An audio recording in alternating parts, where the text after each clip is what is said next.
Hey everyone, welcome to the Lit in Space podcast. This is Alessio, partner and CTO at Decibel, and I'm joined by my co-host Swix, founder of Small AI. Hey, and today we have a returning guest as well as a new friends. Welcome, Michelle and Josh. Hey there. Both of you work on the, I guess, Michelle, I think you used to introduce you as manager on the API team. It seems like you've changed your role since we last talked on the podcast. Yeah, now I lead a team on the research side, specifically in post-training. Yeah. And Josh, you are also on post-training. Yep, I'm a researcher on Michelle's team. Yeah. And I just found an interesting commonality you guys have. You're also both from Waterloo, continuing the tradition of extremely cracked engineers. Oh yeah, we talked about that last time. That's right. Okay, so we're gathering to talk about GPT 4.1. You launched it. I mean, we got a little preview, and it was a little bit rumored, right? It was pre-released, I guess, with OpenRouter as Quasar Alpha, and then there was also an Optimus version. I think people are trying to figure out why are we going back from 4.5 to 4.1? There's a whole bunch of other things, but what are the headline facts, I guess, you guys want to emphasize about 4.1? Yeah, I'll just say we released 3 new models today: GPT 4.1, GPT 4.1 Mini, and GPT 4.1 Nano. And the real focus on these were just making models that were great for developers. So we improved instruction following, coding, and shipped our first 1 million context models. Josh, anything to add? I don't know if there's anything else that people should really that are sort of in the fine print. No, I think the only thing that I would touch on maybe twice is that there's actually a new model in the lineup, Nano, which is even faster for developers that are making low latency applications. And cheaper. What's any fun story behind the code names? Or, I got the strawberry hat as another fun time in the lore of OpenAI. Yeah. We really wanted to get as much developer feedback as possible on this model to make sure it worked well in the real world. And so we tested it kind of through OpenRouter. And it was super cool to see people latch on to the names and get the theories going. But the feedback we got from there was super helpful. Yeah. It's not even like the name. It's more about just the API shape.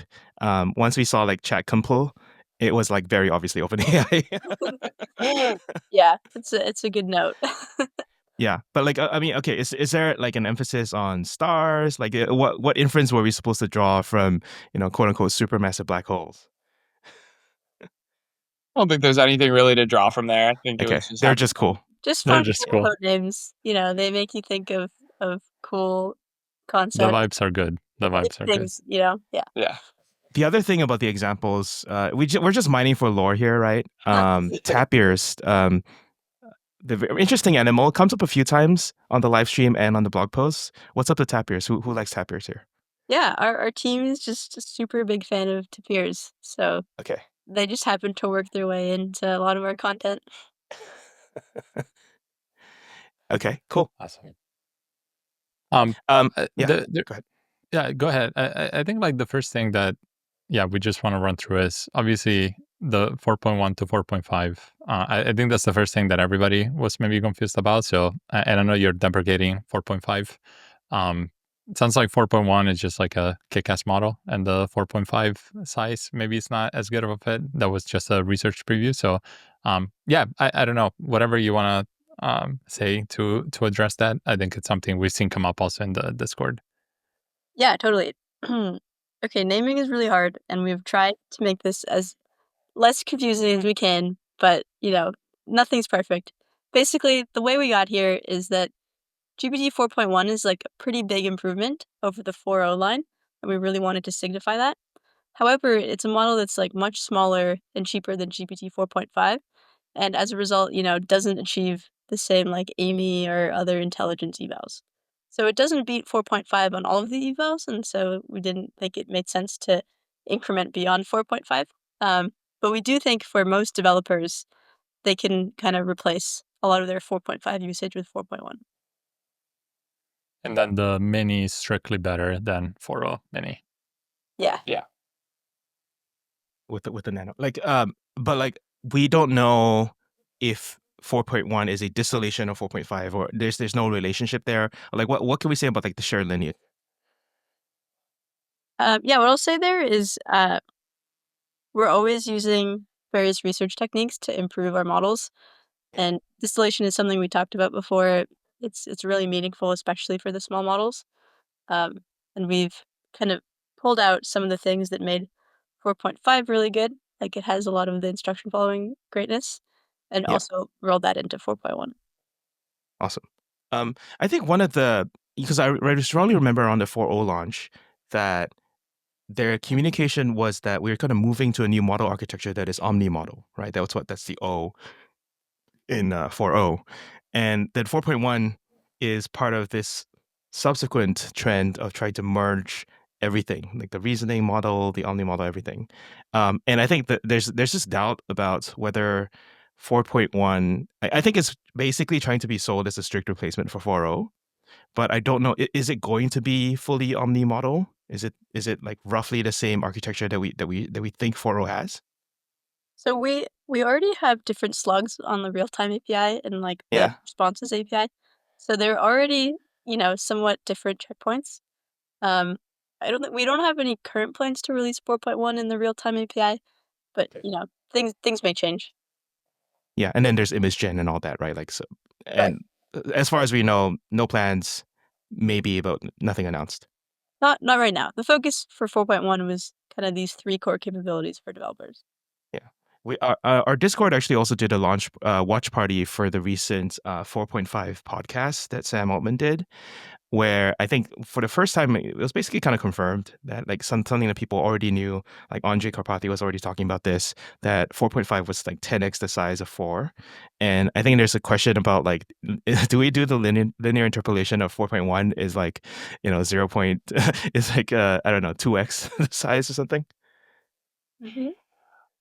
That's not really how we think about naming the models. There's a whole bunch of different parts that go into the recipe. And so, it doesn't really reflect on just the pre-training recipe, our version numbering. But I think the 4.1 is just because of the large jump that we have in like coding capabilities, long contexts, and so on. It's more so what it's like for the end user, more so than anything about the training recipe.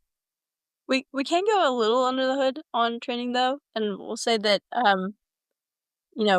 Nano is obviously a new pre-train.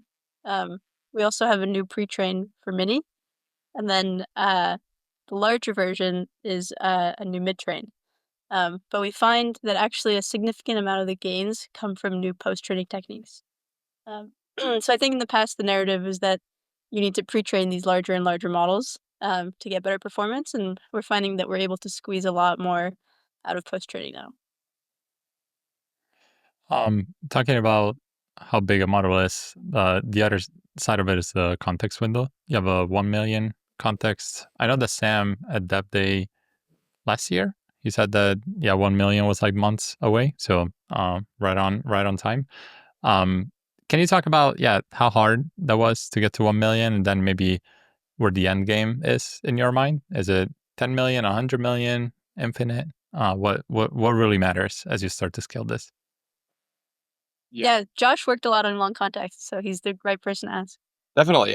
So I think the first thing that I thought was really interesting when we were going to long context is actually some of the evals that you see as like headlines on maybe other blogs where it's needle in a haystack. Actually, most of the models do really well right out of the box, but then we had to actually first get a lot of measurement on the longer context for long context reasonings. We actually just open sourced 2 new evaluations that are about using the context in a more complex way. So, one of them you have to reason a lot about ordering, and the other is actually walking through graphs. So there's a lot of reasoning that you have to do in those data sets, and that's where doing long context is actually much harder. But single needle in a haystack, we were able to saturate pretty easily, and then the most of the work came at these harder tasks. Yeah, oh, good. Sorry, Alessio. If you have a follow-up, go ahead.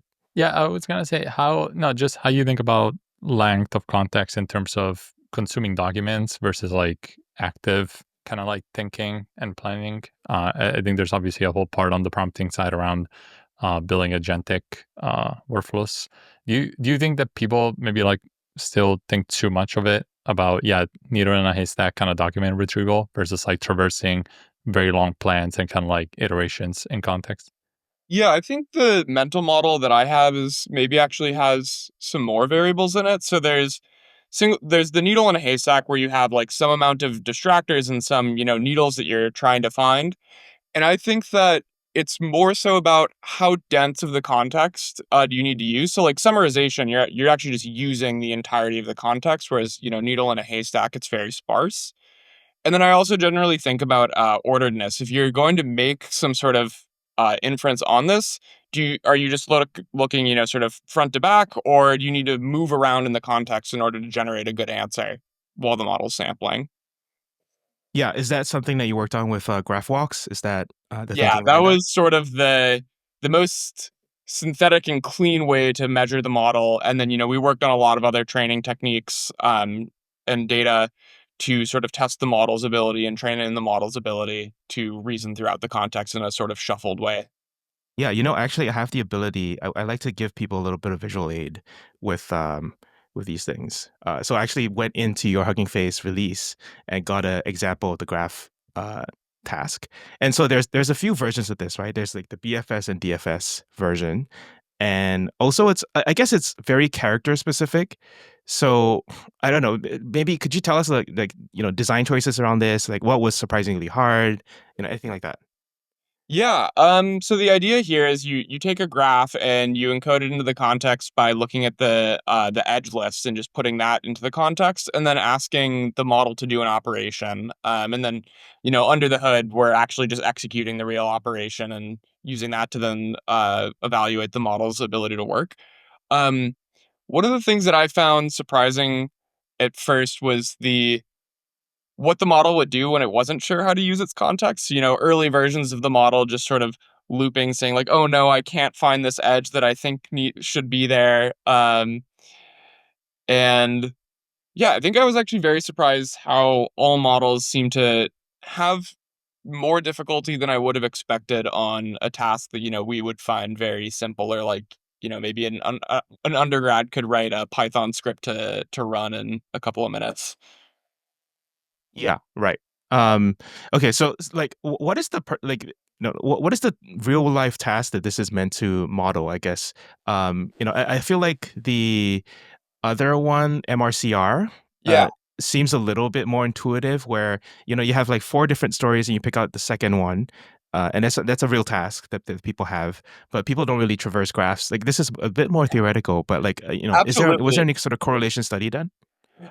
Yeah, this is actually meant to be sort of the idealized version of like a multi-hop reasoning benchmark. So we have a lot of things where, you're putting hundreds of documents into the context, and then you might ask a question that you actually have to traverse 10 documents for. But there, the edges they're implicit, right? Like there is some underlying graph that's connecting all of these documents that you need to traverse in order to answer the question. But they're actually much harder to traverse because the edge isn't actually given to you. And so the question there was like, okay, if I actually just give you all of the IDs of these things that you need to traverse, can the model even do that? Where it's like it's actually just a lower bound on how well the model can do. And I think that's actually somewhat well reflected in some of the internal benchmarks we have that are using more natural data. You Yeah. can imagine something like a tax return, right? Where you like Oh, upload the entire tax code. Like to figure out what to put into this, box, you'll need to reference all of these boxes. And so this is like a similar level of multi-hop reasoning. But again, like Josh said, all of the references are implicit. yeah, I think that like some kind of backtracking, if it's needed, is also super interesting, especially for agent work. I for listeners who've been listening to us for a while, we actually covered this paper in NeurIPS last year, 2 years ago, called Eval, where they actually modeled graphs for graph traversals for agent planning, and it reminds me closely of that. It's just that they never came up with this exact format that you have here, which basically is the same thing. Yeah. I also like that you included blank answers because sometimes people do hallucinate or models do hallucinate answers, and you have a fair amount of blank ones. Thank the random sampling over graphs I did, I guess. Yeah. Is this tied also to the file search API that you released recently? Like, how should people think about how everything kind of comes together in the API? Yeah, I think oftentimes with retrieval, you might be using RAG to fill the context, and a lot of this is like to get around the limitation of a short context window. So we do expect a lot of developers to start, uploading their full context more directly to the model. So for smaller tasks, you maybe don't need the whole vector store. But we do anticipate this to play well with that paradigm as well. Like maybe you can just insert way more chunks into the context. So we think it'll play nice. Yeah. Any relationship to the memory upgrades in ChatGPT that we recently got? Is long context just directly usable for memory, or should we just always have a separate memory system? Yeah, it's a good question. So right now, the dreaming feature, we kind of have some of these memories embedded in the context, but they are separate features. So 4.1 is powering the API, whereas the enhanced memory is ChatGPT only. Yeah, awesome. Yeah, I think that's interesting. I guess the one last thing I'll call out on long context, which is kind of unintuitive, or maybe there's an explanation, which was you had 2 needle for MRCR, and then we had 4 and 8, and everything kind of just regresses to some kind of baseline of, like, let's say 30% or 20% as that. But it's interesting to see where the smaller models sometimes match or outperform the larger models. I was wondering if there's anything unusual there, or do you think it was like a bad roll of the dice? I think it's probably just a bad roll of the dice. I think I would probably look more so at the larger The narrow pattern of ones. these things regress as you increase the number of needles, because there's sort of more complex reasoning that it has to do about the order of different things in its context. Awesome. Yeah, cool. Happy to move on from there. Yeah, we have a whole bunch of other evals that we can go over. So I had in my notes that we could talk over, anything that you want. There was also like Kali from Shunyu, who we have on the podcast for instruction following. Um, and I realized that he joined OpenAI, and I wonder if he had a role to play in that one. No, we did not collab a ton on it. Honestly, I think it's best when eval authors and model developers don't collab too much, because you want Okay. to keep things as objective as possible, not trying to game any evals. Yeah. And then I think there was also, like, for the first time, the announcement of or shout out of the internal instruction following benchmark from API data. People have had the ability to opt in to share data for a while. Actually, I like published I posted a tweet because I found it in the dashboard that you can just opt in, and like there's basically 16 days left for this program where you can just get free inference. And like so I'm just kind of curious, like, what you found from that kind of IF eval that might be different from the normal IF eval that people have. Yeah, totally. A lot of the instruction following evals that are open sourced, or crafted in a way that are easy to craft. So for example, like Graphwalks is somewhat easy to craft. Like you can create this graph and verify it easily, but it is not exactly aligned with what the users are doing. And this is true for some of the instruction following evals, where you ask the model to output exactly 4 words or, 3 paragraphs or stuff like that, things that you can verify easily in code. Um, and these are useful instructions, but we find that many of the really interesting instructions are actually challenging to grade. And so the open source evals often don't have them. And so getting this like real world diverse set of data actually helps us find like what are the commonalities in what developers are doing, what is a really good example of like a negative instruction, and then we can go from there and figure out how to evaluate it. Yeah, I think there's also an interesting question of, like, what domains do people use you on, and I wonder if, like, there's a way to tell you. Because sometimes it can be very confusing if especially because maybe I'm building an app and letting people use my key, but other people are building apps on top of me. So you have just a lot of chaos of, like, multiple degrees of abstraction where Yeah. you just have to parse through the prompts. Yeah, it's true. Well, I will say we do use our own products internally where we can, and so um we're not manually by hand reading every prompt. After they're like anonymized, we scrub them of any identifying data. Then we use our models to take passes to categorize them. And so if we get feedback that like we're not doing well on ordered instructions, then we can kind of do a pass over all of our data and find some good examples of those. So there's the instruction following section in this great prompting GPT-4.1 models. I think maybe we can go through some of these examples. The first one that caught my mind that it's not necessary to use all caps and other incentives like bribes or tips, but developers can experiment with this for extra emphasis. So I think that second part leaves me confused. Are you saying that people should still try and do this and sometimes the model responds positively to it? Do you feel like it's still just part of the lore? I'm curious why. I would have loved for you to say either yes, it works, or like, no, you should stop. It looks silly. I guess the truth is somewhere in the middle. The truth is always messy. Reality is that our models have gotten a lot better at following instructions, just stated once and clearly. But we find, honestly, developers often become the best experts at prompting our models because, you're building your livelihood on this thing and get to know the details of it really intimately. So I will say stuff like that won't hurt the performance of the model, but we kind of always want to leave it open to people to figure out what works best. Yep. Yeah, and then you had to always start with a response rules or instructions section. Are those keywords meant to be taken kind of like verbatim? Like those are kind of like the tokens that work the best? Or is it just like an example? More of an example. Yeah. Okay, cool.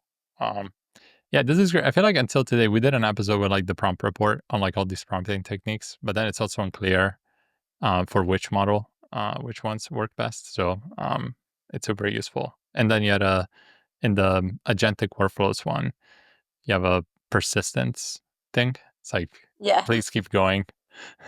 How much? And I think I read that improves like the SWEBench like 20% just by having like the persistence Not keep 20. going thing. I wouldn't.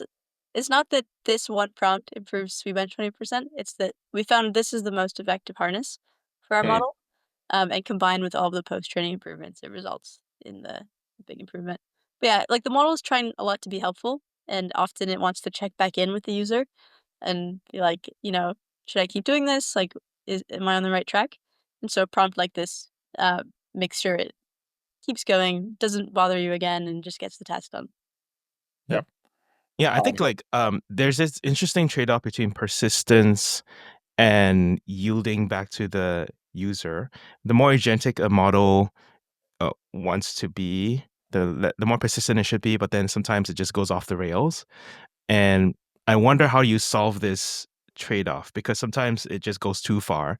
There's been criticisms of Claude Sonnet trying to rewrite too many files at once when I just wanted to make one thing, for example, and that's a form of bad persistence. What are the axes here in which like you think about it? Yeah, I think one interesting thing that comes to mind here is that we had an extraneous edits eval, where you ask the model to make an edit and classify like were all of its changes related to what it was asked to do, or did it go off and do a little too much? And we found that from 4.0, which got 9%, which is pretty crazy. 9% of the time making an extraneous edit is a lot. 4.1 is at 2%, so it's a pretty big improvement. So yeah, I'll just say like focusing on this, we've heard feedback about this. We made an eval and we made sure to track it and improve it during training too. Yeah, yeah. I mean, everything comes out to evals as is no surprise to anybody. That's true. There's another interesting eval that I think is causing some noise. For the first time, I think also that, and you being the master of structured outputs should know that JSON is bad now, and we should all use XML. I wouldn't say that. I don't know which eval you're talking about, but It's in the prompts guide, which maybe you guys didn't write, so we're kind of springing this on you. yeah, Noah and Julian on our team wrote the prompt guide and did a great job. I do think XML is very helpful for structuring prompts, whereas for parsing outputs, maybe the story is a bit different. Like sometimes it's really useful to get outputs in JSON so you can plug them directly into your application. But I do think the models work particularly well with XML as inputs. But curious, anything to add? No. Cool. I mean, I think just people always just care a lot about code tool calls and structured outputs, as you well know. And so any updates to instructions over there is good. People also are interested in this concept of that apparently putting the instructions and user query at the top and the bottom, so duplicating it at the top and the bottom in the context, is much better. Is better than putting it top only, and much better than putting it bottom only. Again, this is from the prompt guide, so I don't know how aware you guys are on this. Yeah, I think part of that was just like, empirical. We tried all three for when we were evaluating the model, and having that redundancy is definitely the best. Yeah. But then using the instructions at the beginning, the model's going to be able to then take that into account as it does processing. Yeah. I think like a lot of people would see this as like running counter to prompt caching, because obviously you want to put the things that change a lot at the bottom. Um, Basically, is this fixable in post training? Like, can we just tell models to take instructions or user queries only at the bottom because we want to optimize for prompt caching? When we figure it out, we will do that. I mean, it seems doable. It seems like a post training thing. I don't know. Maybe my mental model post training is wrong.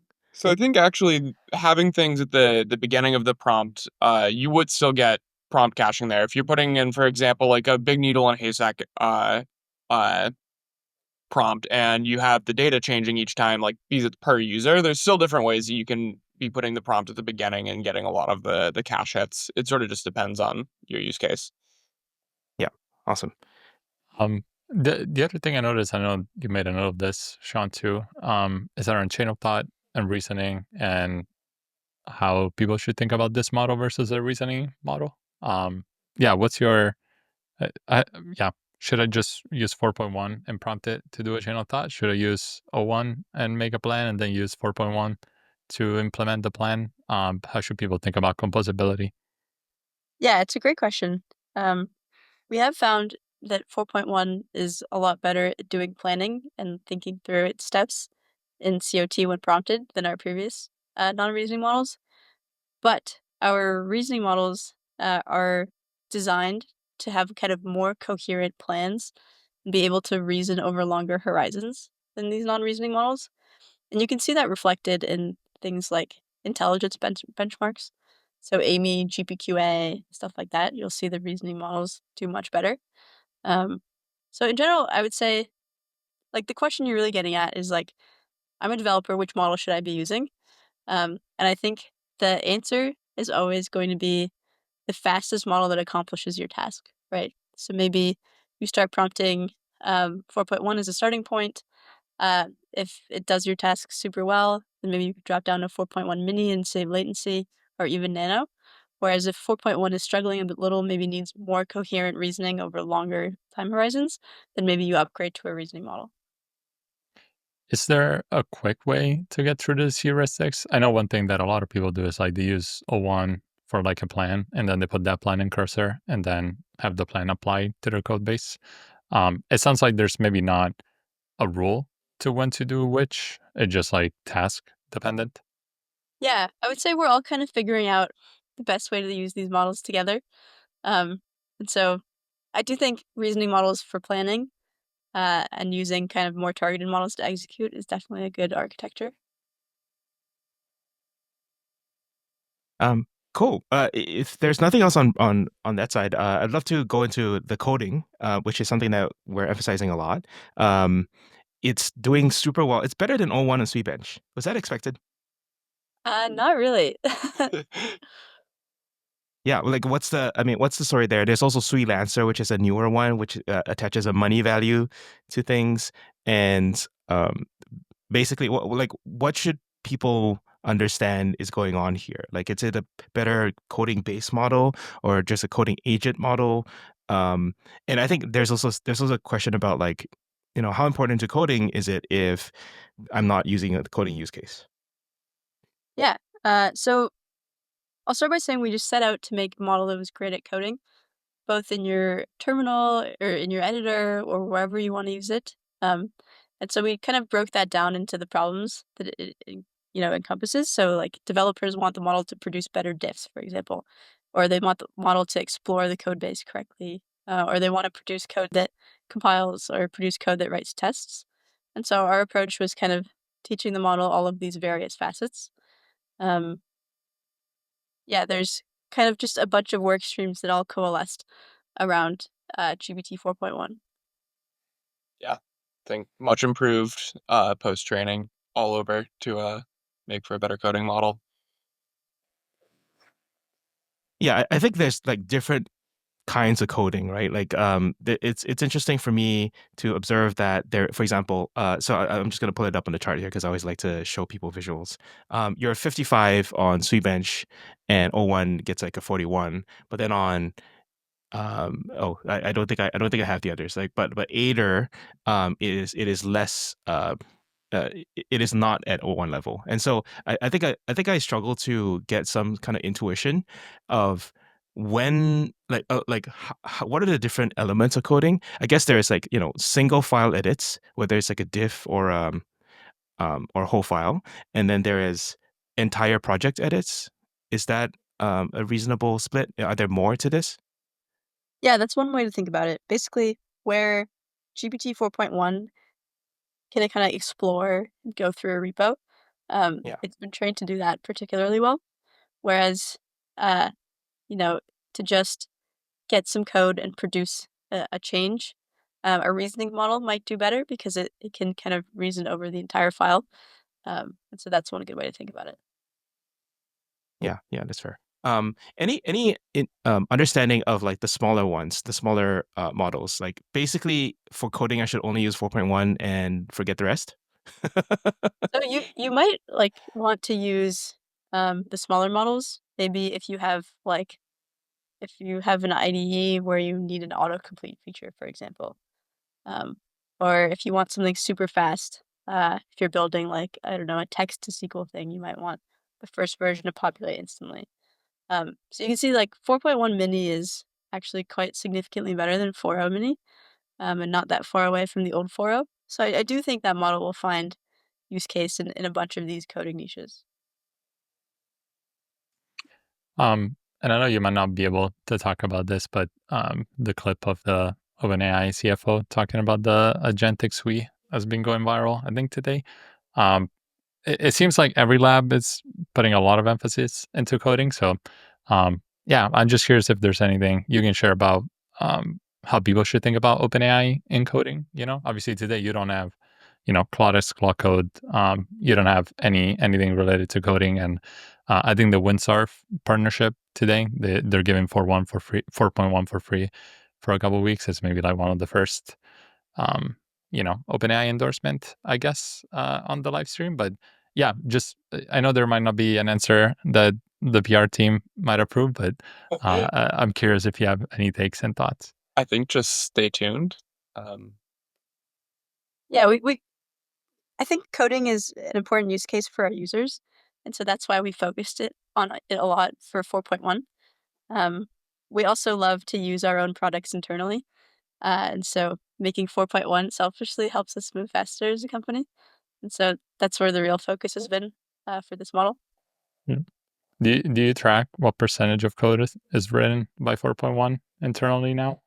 We do have some metrics like that. I don't have it off the top, but I was actually just talking to one of the researchers on the team who worked on something over the weekend, and he said that this model GPT 4.1 was able to like get 49 out of 50 of his commits on this massive PR done. So we were pretty happy to hear that. I'm excited to use it. Awesome. Yeah, I think I think coding is a super exciting use case, and I think like OpenAI has always been very developer first, as you've been too, Michelle. So it's great to see the convergence. Yeah. The other, I think the last capability that I kind of vectored in on was vision, or just multimodality in general. It is a lot better. Basically, I think like I really like these niche benchmarks like Math Vista and Chart Sive. Yeah, just any extra color on like the vision side that you wanted to talk about, but maybe you couldn't fit into the blog post. Yeah, go ahead. Oh, I was gonna say, I think one maybe small nugget there is actually, I think that 4.1 mini is really exciting on that front. As we were talking about, it's a different pre-training base, and I think that really shows up in some of the vision evals. And yeah, we talked about like coding and structure following long context, a lot of gains coming from post-training, but in particular, multimodal, like basically everything you're seeing, the gains are there from pre-training. So kudos to the pre-training teams there. They've done incredible work on perception and multimodal. Yeah, totally. So something that we've been exploring on the podcast for a while, and I'm curious if there's any takes on your side, is there a strong split between like sort of what I call like screen vision versus embodied vision, right? Like, are you taking pictures of, are you training on snapshots of a computer for computer use, or and anything with charts, anything like on a PDF, is very similar to that, or pictures from the real world, which is more embodied, right? Like where a robot might be able to use that. People have argued back and forth. I'm curious where the movement is or the emphasis is. I think one of the first off, I think that 4.1 is better at both of those things, regardless of how it was actually trained. I think I would probably somewhat defer to the pre-training team when it comes to which one you should be using. We're using, a mixture of both, but we've improved our results across evals on both. Awesome. Yeah. That's something that I think people should definitely do want to explore, the more embodied stuff as well, because the benchmarks tend to focus on the screen vision stuff, more chat, It's always more easier to controllable. do eval than is easy to grade. Yeah, exactly. Those are the things that get looked at the most, for sure. Yeah. I think one of the things that was really funny with both the 4.1 mini and nano is we had some strange internal eval results, and it turns out that actually these new vision capabilities, they were able to read like, signs in the background and stuff, which was actually changing like some of the validity of our results. And so we were, just running into different eval problems as you actually improve the models. Is there a feature of a 4.1 image gen, or is that like a completely different part of this vision? Like, in some sense, vision is image to text, and the other way around is image gen. Is it that simple, or is it something It else? is not. No plans right now to get 4.1 image gen. Okay. Well, it's very, very popular. We like the and, physics too. it's like melting your GPUs. I mean, talking about GPUs, right? Like, part of this whole deprecation of 4.5 and moving people to 4.1 is to get back your GPUs. That's a message that both Shuki and Kevin Weil have mentioned. But like, you are running all these models concurrently for the next 3 months. Like, I don't know if you get back your GPUs, I think you just grow the usage even more.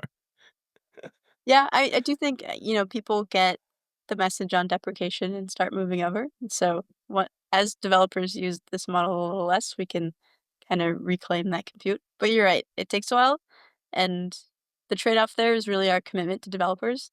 Like Yeah. if we have something in the API, we won't take it away without sufficient notice. With some notice. So that's the trade-off that is right for us.